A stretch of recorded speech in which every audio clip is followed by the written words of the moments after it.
Hello, friends. Welcome to 1000 Words, Stories on the Way. My name is Matthew Clark. Thanks for being here today.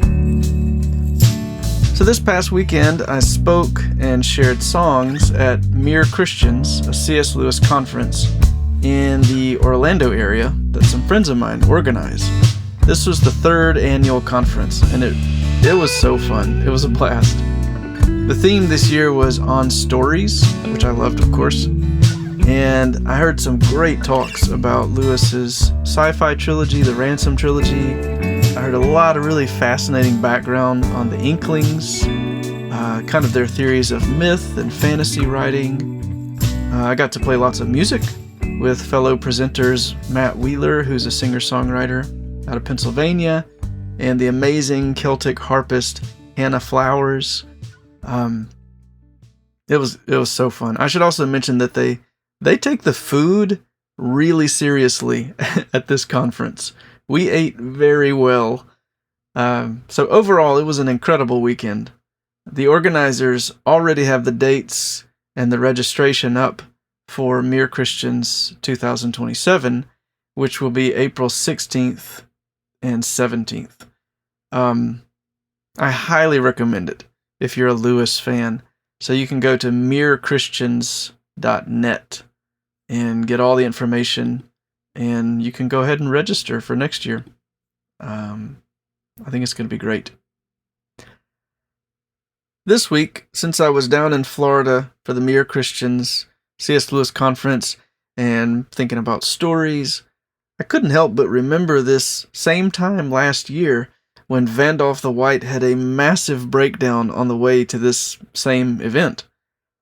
Stressful as it was, it turned out to be an occasion for Jesus to kind of overwhelm me with kindness. In the moment, we may not feel like we're in an interesting story, but sometimes we get little hints that we are being woven into a great tapestry of meaning. So, here is this week's episode, The Invisible Thread of Our Stories.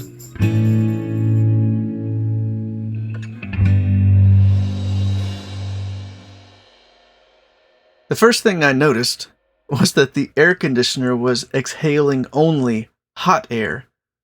Pretty soon my steering wheel sharply stiffened as my power steering went out. That scared me. I started looking for some place to pull over. Lord, I know something is really wrong, I prayed aloud, but I have to keep driving. Please keep the van alive a few more minutes. Meanwhile, I was leaning my whole body into the reluctant steering wheel to make the curves as they came. The bewildering Florida sun blanched everything around me on the turnpike, and I squinted as I came over a little hill to see a roadside fruit stand with a food truck in the back. I put on my emergency flashers and slowly wheeled my weary Sprinter off the side of the road and into the parking lot next to a couple of sleeping semis. I braced myself for the worst as I got out and popped the hood. What would I find? It was bad. The main serpentine belt on the front of the engine had shredded, and as it flailed, it had damaged several things around it. Another smaller belt had been knocked off, the radiator fan had been broken, and one of the pulleys that held the belt had not only bent, but had gotten so hot with friction, it fused itself to the engine block. This was going to be a serious repair job. Meanwhile, I had no way to get to the conference. I let out a long, frustrated sigh and called my friend Andrew, the organizer of the C.S. Lewis conference I was supposed to be working. I filled him in on the situation before hanging up to try to find out where to tow good old Vandalf, who sat there dazed as if the Balrog responsible for this blazing Florida heat had taken a bite out of him. I made a few calls, and the outlook was worse than I had feared. This was going to be a very expensive repair. But there was some good news, too. I hadn't known that my friend Clark was attending the retreat. He and his family had hosted me in their home for a house concert some years before. I hadn't seen him in a long time, but he called me up and offered to come get me, and even to crash his hotel reservation if I needed to. Clark was the superhero that day, it's no secret.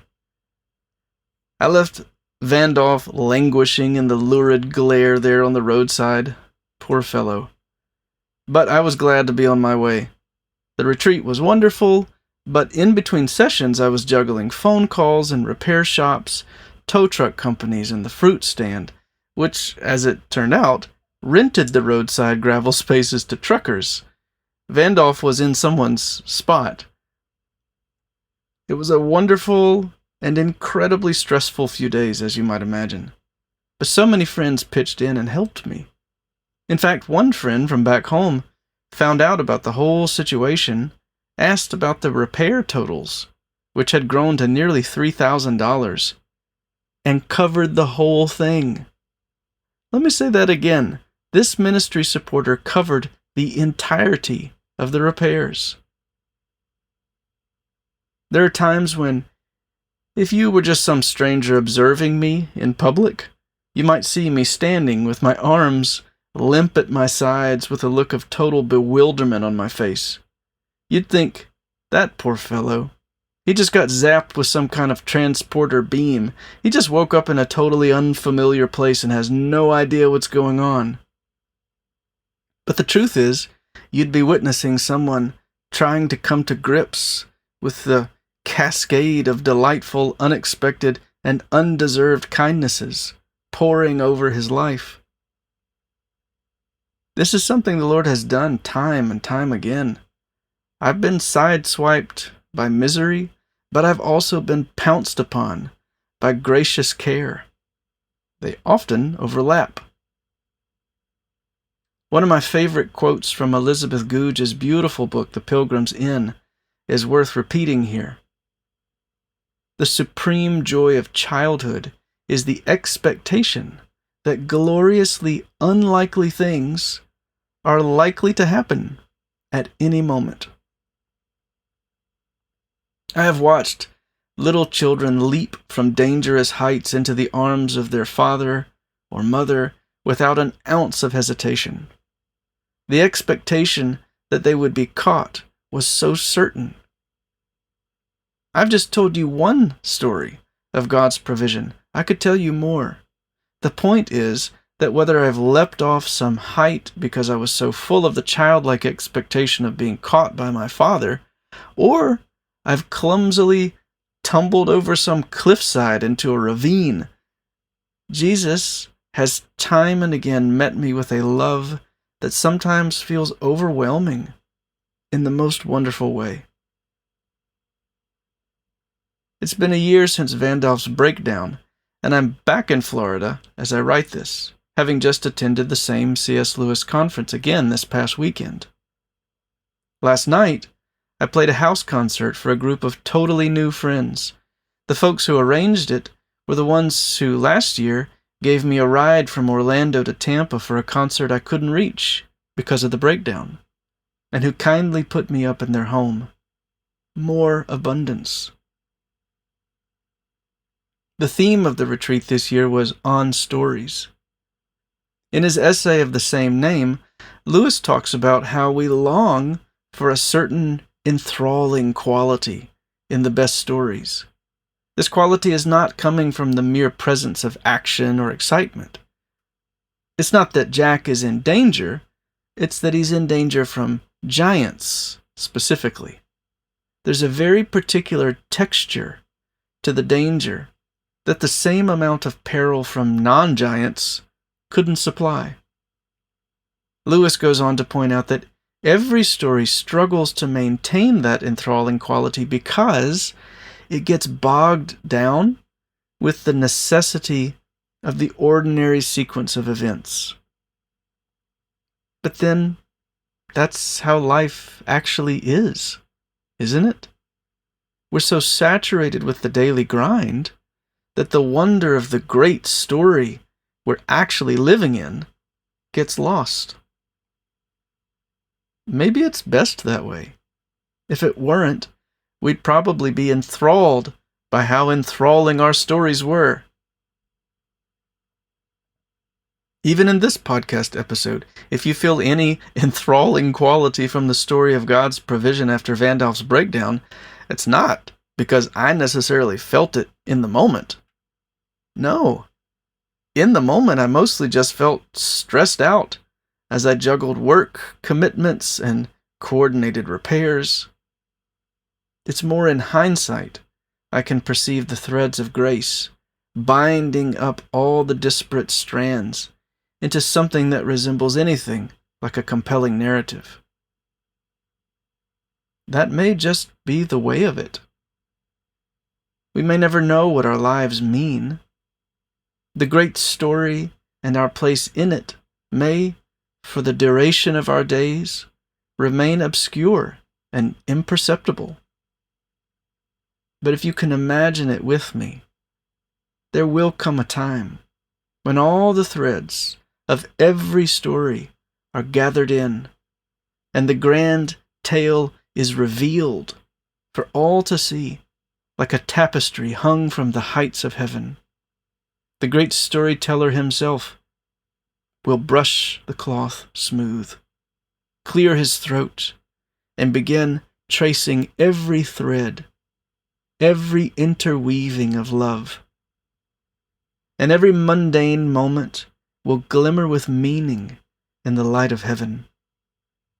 You will see the dull strand of your ordinary days suddenly gilded with incandescence, as you hear the tale you could not perceive, told for the first time by the only one who knows it in full.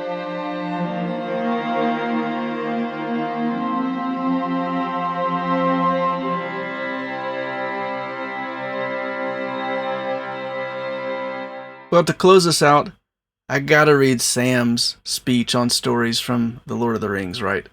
Pay attention especially to Frodo's reply at the end. It's a good summary of today's theme. Sam begins, "We shouldn't be here at all, if we'd known more about it before we started. But I suppose it's often that way. The brave things in the old tales and songs, Mr. Frodo. Adventures, as I used to call them. I used to think they were things the wonderful folk of the stories went out and looked for, because they wanted them, because they were exciting and life was a bit dull. A kind of sport, as you might say, but that's not the way of it, with the tales that really mattered, or the ones that stay in the mind. Folk seem to have just been landed in them usually. Their paths were laid that way, as you put it. But I expect they had lots of chances like us of turning back, only they didn't. And if they had, we shouldn't know, because they'd have been forgotten. We hear about those as just went on, and not all to a good end, mind you. At least not to what folk inside a story and not outside it call a good end.